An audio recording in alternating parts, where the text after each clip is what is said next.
Dead Set on You, a novel by Lexi Alexander, narrated by Carlotta Brendan.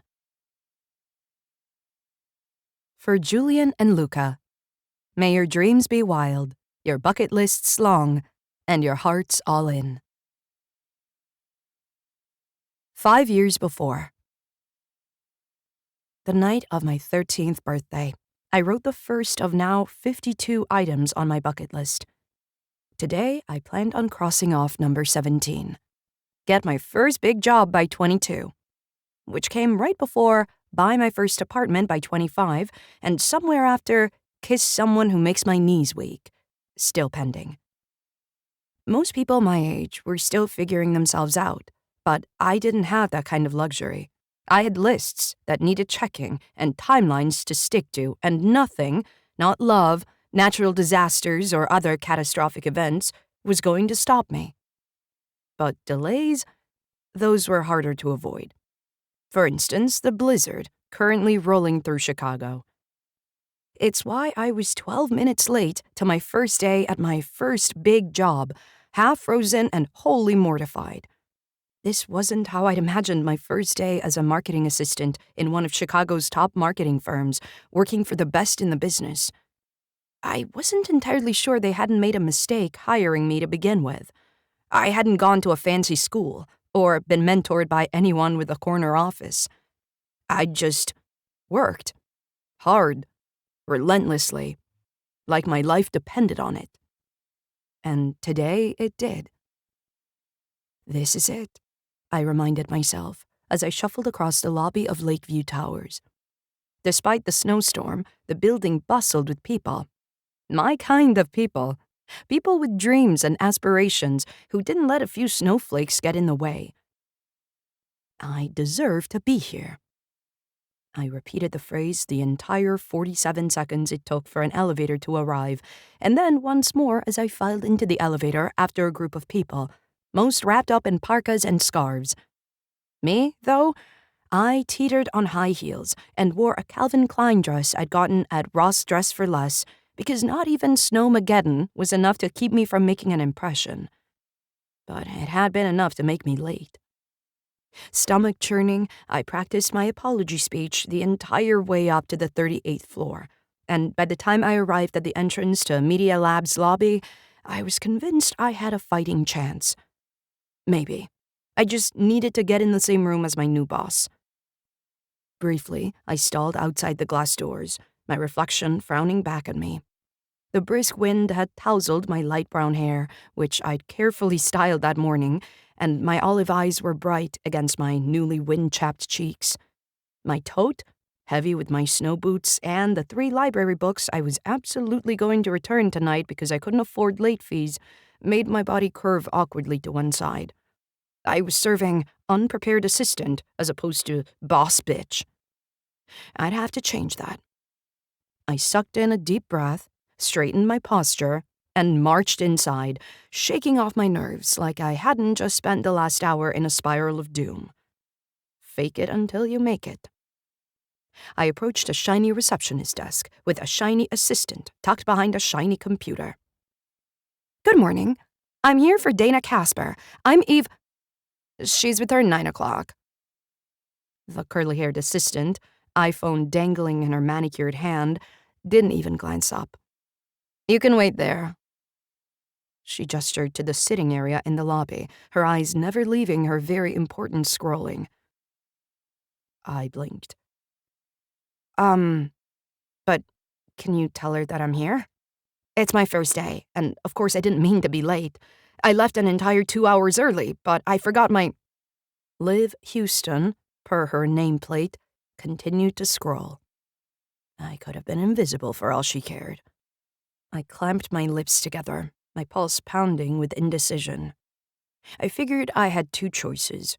Wait in the lobby to get fired, or do something about it, like I'd always done. And if there was one thing I knew, it was that life loved throwing punches. I'd been dodging and countering them since birth, and I wasn't backing down now, not when my job hung in the balance. I was Evie flippin' Pope. I was going to... Evie? The male voice startled me so hard I yipped, snapping my head over my shoulder and clutching my 20-pound tote to my chest. "What in—" I stalled and gawked.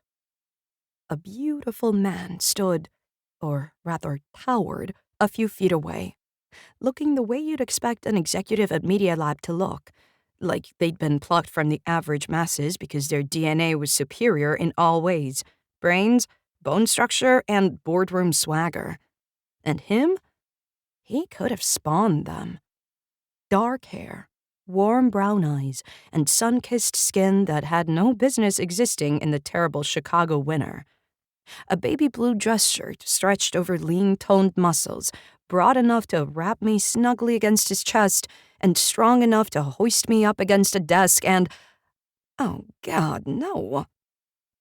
Heat flared up my chest, my neck, my face, as my thoughts derailed into no-go territory because sure, I had my lists, but damn if I wasn't lonely. "You are Evie."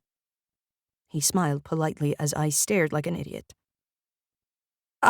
Yes," I managed, voice too high-pitched. "Evie Pope." I prayed for a quick death. "Rafael Vela, but most people call me Raf."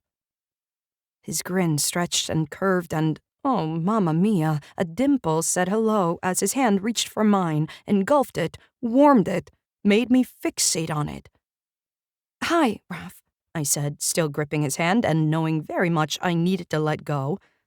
My social skills were playing a game of hide-and-seek, and someone needed to find them. "Release," I commanded my fingers to disengage from his, to allow the blood to recirculate before I killed him, before I even had a chance to know who he was, what he did, and did he do it well. Face flushing, I dropped my hand from his with an abrupt jerk, only to send my bag tumbling to the ground, half of its contents clattering and sliding across the marble floor. And that's all I needed to snap out of it. The cold must have iced my brain, because I was failing on the most important day of my life, and I couldn't afford failure. I'd be kicked out of my basement apartment if I failed. I'd have to continue working double shifts at Pauline's. I'd have to— Nope. I needed to get my shit together. Shaking off my fantasy-adjacent stupor, I sank to the ground, mumbling an apology as I reached for Jane Eyre, which had slid up against Raf's shoe. He crouched beside me. "It happens all the time," Rafael said, picking up the book, part of bucket list item number 16, read the classics, and handing it to me. "People making fools of themselves?"